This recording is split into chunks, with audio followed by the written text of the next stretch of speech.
Back ನವಲಗುಂದದ ಪ್ರತಿಷ್ಠಿತ ಮಠದಲ್ಲಿ ಉತ್ತರಾಧಿಕಾರಿ ವಿವಾದವಾಗ್ತಾ ಇದೆ. ಪಂಚಗ್ರಹ ಹಿರೇಮಠದಲ್ಲಿ ಉತ್ತರಾಧಿಕಾರಿ ವಿವಾದ ಭುಗಿಲೆದ್ದಿರುವಂತದ್ದು. ಇನ್ನು ಸಂಬಂಧಿಯನ್ನೇ ಉತ್ತರಾಧಿಕಾರಿ ಮಾಡ್ತಾ ಇರುವಂತ ಪೀಠಾಧಿಪತಿ ಸಿದ್ದೇಶ್ವರ ಶ್ರೀಗಳ ನಡೆಗೆ ಭಕ್ತರು ಭಾರಿ ಆಕ್ರೋಶವನ್ನ ವ್ಯಕ್ತಪಡಿಸ್ತಾ ಇದ್ದಾರೆ.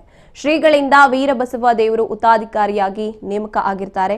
ಸಹೋದರ ಸಂಬಂಧಿ ಪಟ್ಟಕ್ಕೆ ನೇಮಕಕ್ಕೆ ಭಕ್ತರಿಂದ ವಿರೋಧ ವ್ಯಕ್ತವಾಗ್ತಾ ಇರುವಂತದ್ದು. ಇನ್ನು ಸಹೋದರನ ಮಗನನ್ನೇ ಉತ್ತರಾಧಿಕಾರಿಯಾಗಿ ನೇಮಕ ಮಾಡಿರುವಂತದ್ದು. ಉತ್ತರಾಧಿಕಾರಿಯನ್ನಾಗಿ ನೇಮಕ ಮಾಡಿರುವಂತಹ ಹಿನ್ನೆಲೆಯಲ್ಲಿ ಪೀಠಾಧಿಪತಿ ಸಿದ್ದೇಶ್ವರ ಶ್ರೀಗಳ ವಿರುದ್ಧ ಆಕ್ರೋಶ ಭುಗಿಲೆದ್ದಿರುವಂತದ್ದು. ನವಲಗುಂದದ ಪ್ರತಿಷ್ಠಿತ ಮಠದಲ್ಲಿ ಉತ್ತರಾಧಿಕಾರಿ ಪಟ್ಟಕ್ಕಾಗಿ ವಿವಾದ ವ್ಯಕ್ತವಾಗಿದೆ. ಪಂಚಗ್ರಹ ಹಿರೇಮಠದಲ್ಲಿ ಉತ್ತರಾಧಿಕಾರಿ ವಿವಾದ ಭುಗಿಲೆದ್ದಿರುವಂತದ್ದು. ತಮ್ಮ ಸಂಬಂಧಿಯನ್ನೇ ಉತ್ತರಾಧಿಕಾರಿಯನ್ನಾಗಿ ಮಾಡ್ತಾ ಇರುವಂತಹ ಹಿನ್ನೆಲೆ ಪೀಠಾಧಿಪತಿ ಸಿದ್ದೇಶ್ವರ ಶ್ರೀಗಳ ನಡೆಗೆ ಭಕ್ತರು ಭಾರಿ ಆಕ್ರೋಶವನ್ನ ವ್ಯಕ್ತಪಡಿಸ್ತಾ ಇದ್ದಾರೆ. ಇನ್ನು ಶ್ರೀಗಳಿಂದ ವೀರಬಸವ ದೇವರು ಸಹೋದರ ಸಂಬಂಧಿ ಪಟ್ಟಕ್ಕೆ ನೇಮಕ ಮಾಡಿರ್ತಾರೆ.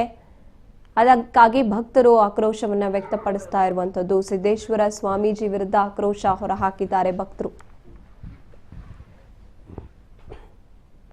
ಎಸ್ಎನ್ಐ ಬಗ್ಗೆ ಮಾಹಿತಿಯನ್ನ ನೀಡ್ತಾರೆ ನಮ್ಮ ಪ್ರತಿನಿಧಿ ಪ್ರಶಾಂತ್.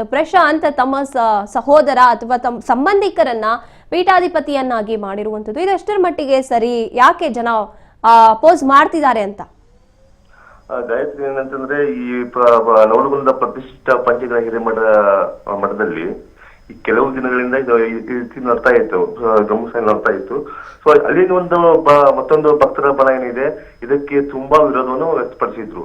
ಹೀಗಾಗಿ ನಿನ್ನೆ ಕೂಡ ಒಂದು ಹೈ ಡ್ರಾಮಾ ನಡೆದಿದೆ ಅಂತ ಹೇಳ್ಬೋದು.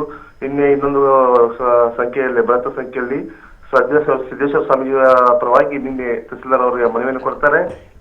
ಒಗ್ಗಟ್ಟಿನಿಂದ ಮತ್ತೆ ಮಠದ ಹತ್ರ ಧಾವಿಸಿ ಬಂದು ಸಿದ್ದೇಶ್ವರ ಸ್ವಾಮಿ ಹತ್ರ ಇನ್ನೊಂದು ಭಕ್ತರ ಬಣ ಇದೆಯಲ್ಲ, ಸ್ವಾಮೀಜಿ ಪರವಾಗಿದ್ದಂತ ಬಣ, ಆ ಬಣ ಕೂಡ ನಿನ್ನೆ ಸ್ವಾಮೀಜಿ ಸಂಪೂರ್ಣ ಬೆಂಬಲ ಕೊಟ್ಟು ಇಲ್ಲ, ಇದು ಪೀಠಾಧಿಷ್ಠರ ಸಮ್ಮತಿ ಕೂಡ ಇದೆ. ಹೀಗಾಗಿ ಏಪ್ರಿಲ್ ಅಲ್ಲಿ ನಾವು ಮತ್ತೆ ಶ್ರೀ ಬಸವರಾಜ ದೇವರನ್ನ ಪಟ್ಟಾಭಿಷೇಕ ಮಾಡೋಣ ಅಂತೇಳಿ ಅಲ್ಲಿ ಕೂಡ ನಡೀತಕ್ಕಂಥದ್ದು. ಮತ್ತೆ ಇನ್ನೊಂದು ಬಣ ಇದೆ, ಭಕ್ತರ ಅಸ್ಸಾಂನಲ್ಲಿ ಬಣ ಏನಿದೆಯಲ್ಲ, ಅದು ಕೂಡ ಇಲ್ಲ, ನಾವು ಇದಕ್ಕೆ ಇದು ಮಾಡಲ್ಲ, ಯಾಕಂದ್ರೆ ಸ್ವಾಮೀಜಿಯವರು ಮಠದ ಆಸ್ತಿನೆಲ್ಲ ತಮ್ಮ ಸ್ವಂತಕ್ಕೆ ಯೂಸ್ ಮಾಡ್ಕೊಂಡಿರೋ ಕೂಡ ಅವರ ವಾದ. ಎಸ್, ಹಾಗಿದ್ರೆ ಇವರನ್ನ ಉತ್ತರಾಧಿಕಾರಿಯನ್ನಾಗಿ ಮಾಡಿರುವಂತದ್ದು ಸಂಬಂಧಿಕರನ್ನ ಜನರು ಅಪೋಸ್ ಮಾಡ್ತಾ ಇರುವಂತದ್ದು. ಹಾಗಿದ್ರೆ ಮುಂದಿನ ನಿಲುವು ಏನ್ ತಗೋತಾರೆ ಸ್ವಾಮೀಜಿ ಅಂತ? ಈಗ ಸಿದ್ದೇಶ್ವರ ಸ್ವಾಮೀಜಿಯವರು ಈಗ ಸ್ಪಷ್ಟವಾಗಿ ಹೇಳಿದ್ದಾರೆ, ನಮಗೆ ಪಂಚಪೀಠಾಧೀಶ ಮಠದಿಂದ ನಮಗೆ ಸಮ್ಮತಿ ಕೂಡ ಇದೆ, ಹಾಗೆ ಅಪಾರ ಸಂಖ್ಯೆಯ ಭಕ್ತರು ಹಾಗೂ ಹಿರಿಯರು ಏನು ಹೇಳ್ತಾರೆ ಅದಕ್ಕೆ ನನ್ನ ಸಮ್ಮತಿ ಇದ್ದೇನೆ. ಮತ್ತೆ ನನಗೆ ಅದೇನು ನನ್ನ ಮೇಲೆ ಆರೋಪವನ್ನು ಮಾಡ್ತಾರೆ ಅವೆಲ್ಲ ಸತ್ಯಕ್ಕೆ ದೂರವಾಗಿದ್ದು, ಎಲ್ಲವೂ ಕೂಡ ಸೈಟ್ಗಳನ್ನ ಮಾರ್ತಕ್ಕಂತ ದುಡ್ಡು ಕೂಡ ಎಲ್ಲ ಎಫ್ಡಿಯಲ್ಲಿ ಇದೆ, ಎಲ್ಲ ದಾಖಲೆ ಕೂಡ ನಮ್ಮ ಕಡೆ ಇದೆ ಅಂತ ಅವ್ರು ಹೇಳ್ತಾ ಇರೋದು. ಮುಂದಿನ ನಡೆ ಏನಂತ ನೋಡ್ಬೇಕು ಗಾಯತ್ರಿ. ಎಸ್, ಧನ್ಯವಾದ ನಿಮ್ಮ ಮಾಹಿತಿಗಾಗಿ ಪ್ರಶಾಂತ್.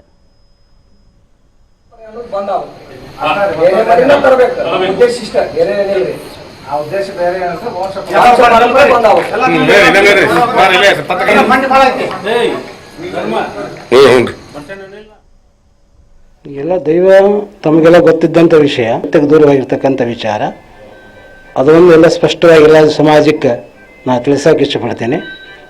ಇನ್ನೊಂದೇನಪ್ಪ ಅಂದರೆ ಮುಂದಿನ ತೀರ್ಮಾನವನ್ನು ಪಂಚಪೀಠಾಧೀಶರು ಮತ್ತು ಸಮಸ್ತ ನಮ್ಮ ಮಠದ ಎಲ್ಲ ಭಕ್ತರು ಸೇರ್ಕೊಂಡು ಏನು ನಿರ್ಣಯ ತಗೊಂತಾರೆ, ಏನು ಮಾಡ್ತಾರೆ ಅದಕ್ಕೆಲ್ಲ ನಾವು ತಯಾರಿದ್ದೇವೆ. ಇದು ಬಿಟ್ಟರೆ ಯಾವ ವಿಚಾರಗಳು ನಮ್ಮಲ್ಲಿಲ್ಲ.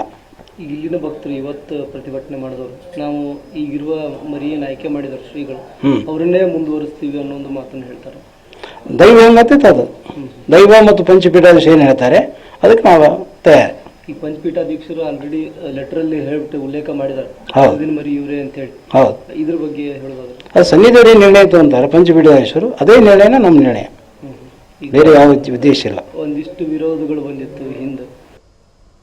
ಈಗ ಹೇಳಿದ್ರಲ್ಲ, ಒಂದು 14 ಗುಂಟೆ ಜಾಗದ ಎಫ್ಡಿ ಇದೆ ಸರ್, ರಸೀಟ್ ಇದೆ. ಇವತ್ತಿನವರೆಗೂ ಹೆಂಗ್ ಮಾಡ್ಕೊತ ಬಂದ್ರೆ ಅದು ರಸೀಟ್ ಇದೆ. ಒಂದು 2 ಗುಂಟೆ ಮಾರಿದ್ದನ್ನ ಒಂದು 20 ಲಕ್ಷ ರೂಪಾಯಿ ಬಂದಿದ್ದನ್ನ ಮಠದ ಅಭಿವೃದ್ಧಿಗೆ ಖರ್ಚು ಮಾಡ್ಯಾರ. ಅವ್ರಿಗೊಂದು ಪ್ರಾಬ್ಲಮ್ ಆದ್ಮೇಲೆ ಕಾರ್ ತೊಗೊಂಡ ಸರ್, ಅದನ್ನೆಲ್ಲ ಲೆಕ್ಕಪತ್ರ ನಮ್ಮ ದೈವ ಸಮಕ್ಷಮ ಕೊಟ್ಟರು. ಆಮೇಲೆ 24 ಎಕರೆ 24 ಗುಂಟೆ ಗೋವಿಂದ ಸಂಸ್ಕರಣ ಕೇಂದ್ರ ಕೊಟ್ಟರು ಸರ್. ಊರಿನ ಪ್ರಮುಖರು ಹೇಳ್ಕೊಡಿಸ್ತಾರೆ, ಅದ್ರಾಗ ಪ್ರಮುಖರು ಅದಾರ ಕೊಡ್ರಿ 100 ಜನಕ್ಕೆ ಇಲ್ಲಿ ಉದ್ಯೋಗ ಸಿಗ್ತೈತಿ ಗುರುಗಳು ನೀವು ಕೊಡ್ರಿ ಅಂದಮೇಲೆ ಕೊಟ್ಟರು. ಅವಾಗಿನ ಇದ್ರ ಪ್ರಕಾರ 9,25,000 ರೂಪಾಯಿ ಕೊಡ್ತಾರೆ ಸರ್ ಗೋಂಜಾ ಸಂಸ್ಕರಣೆ ಕೇಂದ್ರ. ಆ 9,25,000 ರೂಪಾಯಿ ಇವತ್ತಿನವರೆಗೂ ಬ್ಯಾಂಕ್ನಲ್ಲಿ FD ಇತ್ತು ಸರ್.